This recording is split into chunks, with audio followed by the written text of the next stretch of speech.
I understand that. Like, I don't think people see change or decide to change because you don't understand the actuality of what goes on thereafter. Welcome to the Hidden Summit podcast. My name is Cavan, and I will be your host. On this podcast, we're going to talk about fitness, nutrition, lifestyle, and everything in between. If you find anything valuable in this episode, the only thing I'm ever going to ask you to do is subscribe so you can keep coming back and elevate your life to become better every single day. I had someone ask me this morning if I thought there was a direct correlation between hydration and mindset. And I thought the question was very interesting because I believe on the physical side there is, meaning that if you hydrate more, you'll be able to think more clearly and have better cognitive function throughout the day. Physically, you're going to feel better. So if you feel better, you're going to be able to make better decisions throughout the course of the day, which would ultimately put you on a trajectory towards living the life that you want to live, whether that be towards health or other areas of your life. And then I thought, and this is the answer that I gave her, that there wasn't a direct parallel, because when we think about mindset as a whole, as this inanimate object that allows us to make these decisions overall, I took it as, do I think that actually understanding what hydration does to the body, if that isn't part of what our day-to-day is, then and we don't know about it, then we can still have a positive mindset. So I don't think it's this direct parallel, but it got me thinking that the things that we don't know doesn't mean that we're in a bad place, but if we took the time to understand why different areas of health benefit us, could that be a positive for other areas of our life? That I totally agree upon. Now, hydration in itself, or food, or fitness, there are so many benefits to it, but if you're just getting started with your journey, you don't know all these things. And that's what I want you to understand today, is that there are certain things that you may have a preconceived notion about, like fitness or food, or you may just be so certain about a topic. And I'll use my mother as an example. My mom thinks carbohydrates are bad. Do you think carbohydrates are bad? If you do, it's not as black and white as you may believe it is, right? She thinks carbohydrates makes you fat, and they can make you fat if you're not using those carbohydrates. So when we talk about something like food, we need to talk about, well, what does that food do for you in that given time on your journey? For instance, I had a conversation with somebody the other day who literally said to me, he said, I eat really well, but I had pasta tonight, and I know that pasta is bad. Man, pasta is not bad. Pasta is delicious. Food should be enjoyed. But if I ate pasta every single day and just threw a little bit of meat sauce on it, no, that's not going to be the right amount of protein for my diet. And no, if I don't work out and I just eat those carbs and don't do anything with them every single day, every meal every single day, that can be a bad thing, because we're not using the energy we put into our body, and that can cause a number of negative side effects for us on our journey. However, if I were to eat that pasta in the evening, and then I were to go and work out in the morning or later in that evening, I can then utilize those carbohydrates to have a better workout. That carb intake will not store as fat, and I will be able to use that energy to promote muscle growth, increase my metabolism, and move myself in a positive direction. So it's not black and white in any situation, and my goal is not to make this complicated, but the point of this call today is to teach you that you need to learn, that you got to go get curious. And I don't want you to think you need to learn everything in one shot. Back to the hydration example, maybe you don't understand that drinking water every day is going to benefit you in more ways than just drinking water, right? What is the end game on the hydration side of things? Well, first, Does water help us? Sure. Most of our body is made up of water, so it would benefit us to drink more water throughout the day. I don't like the taste of water. Well, we can add some lemon or some 0-calorie packets of flavor to the water, right? If we're not drinking at all, what can we add to our day and then make that become water later on? There's so many ways to make this happen, but if you don't understand the why behind it, or the how we get it done, or the what happens after, why are you going to make it a part of your day to day? I understand that. Like, I don't think people see change or decide to change because you don't understand the actuality of what goes on thereafter, right? When it comes to hydration, and I'll stick with this example for a second, you know, after water, we can get into electrolytes and the balance of electrolytes for our body and what that does for our muscles and like electric connectivity for us to be able to do more things and with ease. That's not what I'm going to talk about on day one, but I'm just going to see where you are today and how much water you drink. And if we can make that more of a priority by putting it into an organized schedule that makes sense for you and doesn't cause you stress, then we can build that habit. And oh yeah, that increases our ability to know that we can do things. And when we increase our ability that we know we can do things, then we're going to be able to do more things, which then enhances our mindset overall.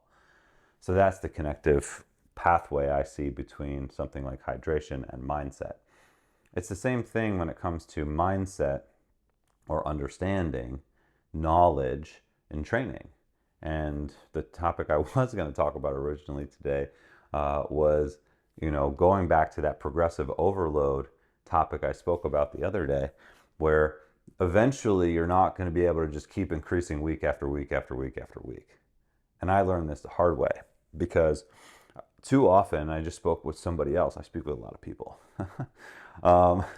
He was saying he was on an amazing journey. He's lost about 100 pounds. He looks incredible, but he wants to put on muscle. He wants to put on more size. And in putting on more size, it worries him. It worries him up here, his mindset, because it took him a couple of tries to lose weight and he gained it all back. And he lost weight and he gained it all back. And maybe you're there too.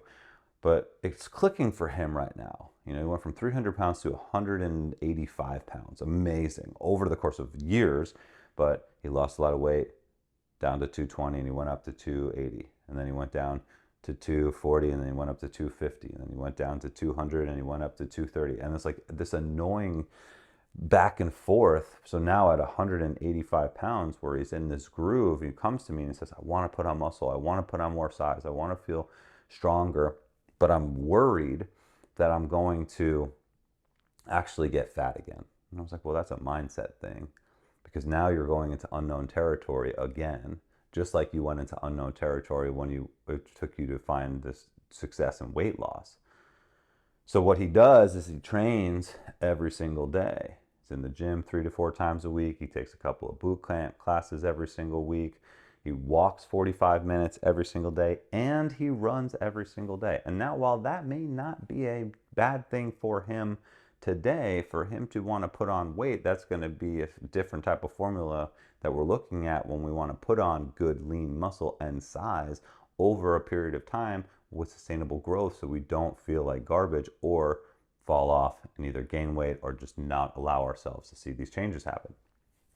So when it comes to training, it's different than working out. Like what you're doing right now is working out, and you're just showing up and you're putting together what you feel like doing, and you've been doing it for a long time, and now you're maintaining. So we're just going to work out. We're not training. Training has an end game. Training is goal oriented. Training is seasonal. So like, what do we do? Pre-season, in-season, post-season, off-season. We have these cycles of activity. And if you don't know about this, right, just like the water, how are you supposed to implement this? It's hard for you as a person to implement something if you're uneducated or don't have the knowledge to make that happen. So what I said to him was, why don't we try a program, okay?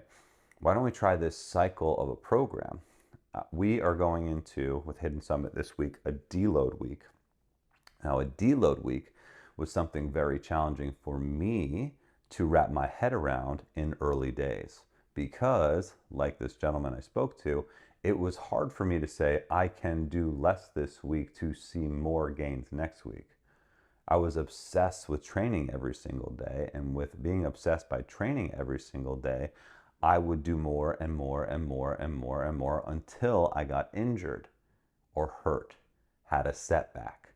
Nothing ever major, thankfully, but it was so frustrating to like show up on that day where I felt really good and then I just couldn't perform the movements. I'd have an ache and a pain in my elbow or my knee or my back or my leg, and I would have to stop.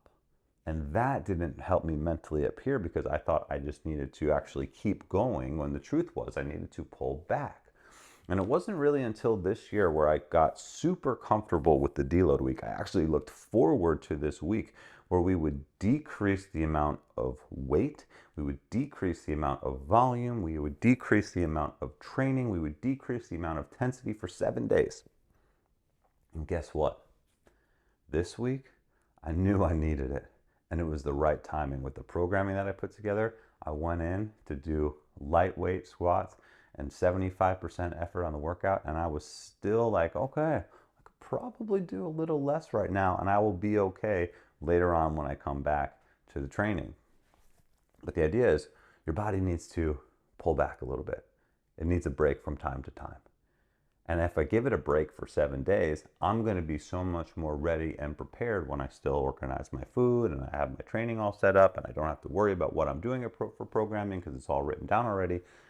Because when I do that, I'm going to be able to move forward and see more progress over the next season cycle that I'm in, the next 6 weeks. So I explained to this gentleman, look, I want you to try this program. I want you to try this cycle.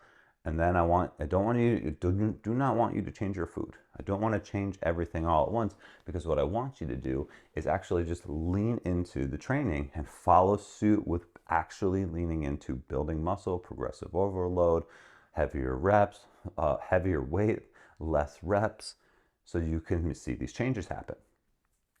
I will talk with you and speak with you along the way so that afterwards we can talk back about how you felt about it up here, what you were thinking during this time, so you don't fall off, and go back and revert to what you were doing or revert back to what you were doing before that and put on weight. We want to manage this process.